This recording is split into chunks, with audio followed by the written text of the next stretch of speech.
Oi gente, eu sou a Ana Luísa e eu curso Artes Cênicas no Célia Helena. Oi gente, eu sou a Agatha e eu também curso Artes Cênicas no Célia Helena. Hoje a gente vai falar sobre um texto teatral, Um Bonde Chamado Desejo, que é muito famoso e foi escrito por um autor norte-americano, o Tennessee Williams. Tanto sua encenação teatral quanto cinematográfica ajudou a consolidar o trabalho da dupla de Steve Kazan e Marlon Brando, que fez o personagem principal do filme, Stanley Kowalski. E o mais legal é que o Brando, hoje em dia, é visto como um dos melhores atores de todos os tempos. Agora a gente vai falar sobre os personagens para dar um enredo à história. Eu falo sobre Stanley e você fala sobre as irmãs Stella e Blanche, tudo bem? Pode ser. Kowalski é um homem estadunidense comum, de classe média baixa, trabalha como braçal e tem gostos simples também, como jogar boliche ou poker com os amigos. Ele era muito bonito e seu sex appeal ajudou a conquistar lugares maiores e a aceitação social, até o exercício de poder. Stella Kowalski é uma jovem, apaixonada e vibrante, um amor de pessoa, que mora com o marido, Stanley Kowalski. Agora sobre a irmã de Stella, Blanche DuBois, que também é uma das principais personagens. É uma jovem bela, dramática e incapaz de encarar a realidade. E é ela quem pega o tal bonde chamado Desejo. No início, é muito fácil o leitor desgostar de Blanche por conta do comportamento dela. Agora que nós vimos um pouco sobre os personagens, vamos contar a história de Um Bonde Chamado Desejo. Stanley Kowalski é casado com Stella Kowalski. Se dão bem e, à sua maneira, são felizes no casamento. Até que um dia aparece a irmã dela, a Blanche DuBois, que vem para passar um tempo e acaba ficando. Ela usa a residência do casal como quer, acaba com o estoque de bebida, monopoliza as conversas, irrita o cunhado de todas as formas imagináveis, descreve ele como uma pessoa brutal e selvagem, e tenta jogar a irmã contra ele, sem falar no fato de ter arruinado o patrimônio da família. Já Stanley desconfia das circunstâncias da aparição dessa hóspede em seu apartamento. Não compreendo o que foi que aconteceu com Bella Hill, mas você sabe o quanto você está sendo ridículo ao dizer que a minha irmã ou alguém da família poderia ter roubado qualquer coisa que fosse. Então, onde está o dinheiro se a propriedade foi vendida? Vendida não, perdida, perdida, Stanley. Abra seus olhos para isso! Você acha que foi com o ordenado de professora que ela conseguiu comprar tudo isso? Fique quieto! Se incomoda quando Mitch, um dos seus amigos, vira o pretendente dela. A tensão entre os cunhados é inevitável e não para de aumentar, tornando a convivência cada vez mais insuportável. A ilusão é uma espécie de combustível para Blanche continuar existindo, sua única alternativa depois de perder tudo. Ela oferece uma imagem fantasiosa de si mesma e para os outros por acreditar que isso é o que as pessoas querem. Esse mundo inventado é o único que Blanche suporta viver. Quando entendemos a personagem, nos sensibilizamos com seu sofrimento, fica muito mais difícil observar a exposição de suas mentiras. Nesse meio tempo, Blanche se questiona do porquê a sua irmã se casou com um ser tão desprezível e ignorante, que a fez perder tudo, até suas propriedades. Stanley mentia sobre Bella Hill, ele quem a havia perdido. O que a fez se distrair um pouco do conflito foi a sua apaixonite por Mitch. Porém, Stanley interfere até em sua vida amorosa, inventando calúnias e contando para seu noivo. O que é que você quer? O que eu estava querendo a todo verão. Então case-se comigo, Mitch. Acho que não quero mais me casar com você. Não? Não. Você não é limpo o bastante para entrar na casa da minha mãe. Então vá! Vá e não volte nunca mais! Depressa! Antes que eu comece a gritar fogo! Para desestabilizar completamente Blanche, Stanley, embriagado, violenta, deixando a garota ferida e sozinha. Mitch permanece completamente chocado por acreditar nas falácias de seu amigo e rompe com seu noivado. A solidão em seus pensamentos machucam ainda mais Blanche, que decide contactar Shelb Huntley, um antigo amante dela. Piorando ainda mais a situação, Stanley simula a entrega do telegrama. Stella e Stanley planejam levar Blanche para um sanatório. Quando o médico chega, Blanche diz: "O senhor não é o cavalheiro que estava esperando. Aquele homem não é Shelb Huntley."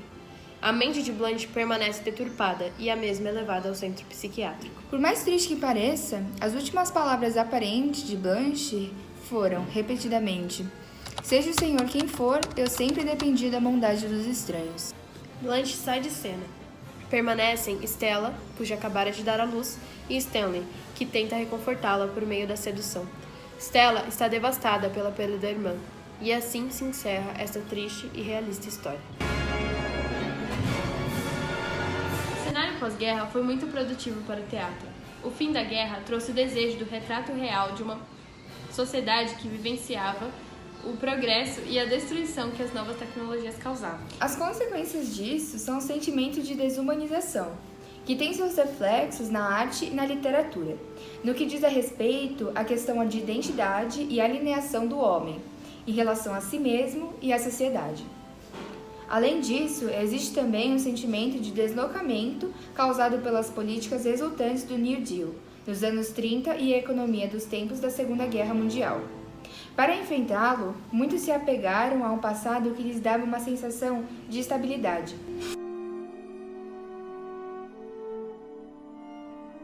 Stanley Kowalski simbolizava a classe operária, um homem rude e grosseiro. Blanche DuBois simbolizava a classe aristocrata, uma mulher elegante e refinada. Representa também a mulher frustrada e a fragilidade física e psicológica. A luz da lâmpada simboliza a realidade temida e a verdade de Blanche. As lanternas de papel simbolizam a fantasia que encobre o medo e o passado de Blanche. E o apartamento pequeno e desorganizado simboliza o conflito entre os personagens.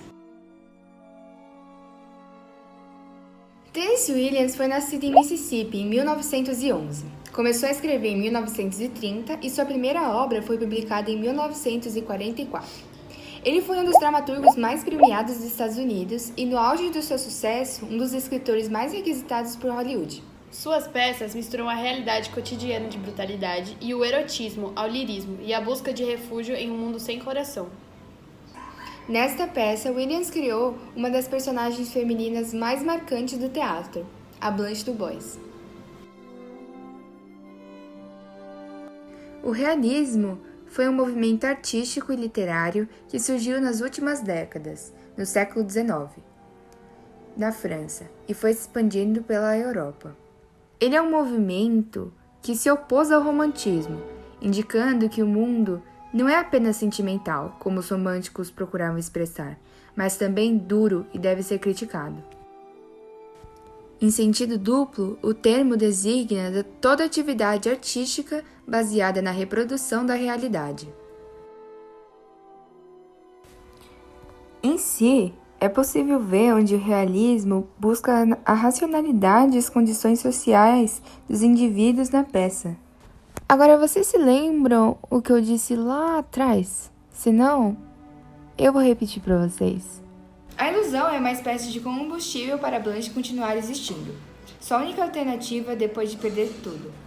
Aqui nessa parte que eu achei bom ressaltar, ela fala I don't want realism, I want magic.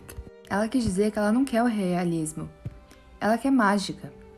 Ou seja, por isso que ela é frágil para encarar a realidade.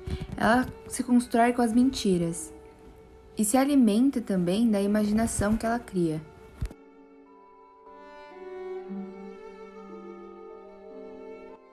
O movimento literário naturalismo baseou-se na ideia de que só as leis da natureza eram válidas para explicar o mundo, acreditando que o homem está sujeito a um inevitável condicionamento biológico e social.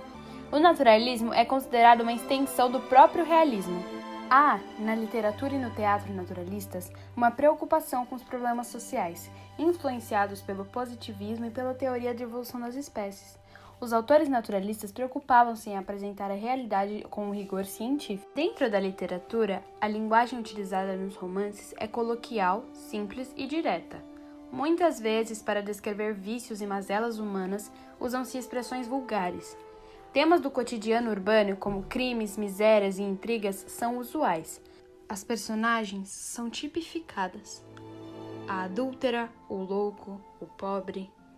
A descrição predomina sobre a narração, de tal modo que se considera que os autores, em vez de narrar acontecimentos, os descrevem em detalhes. Acontecimentos e emoções ficam em segundo plano.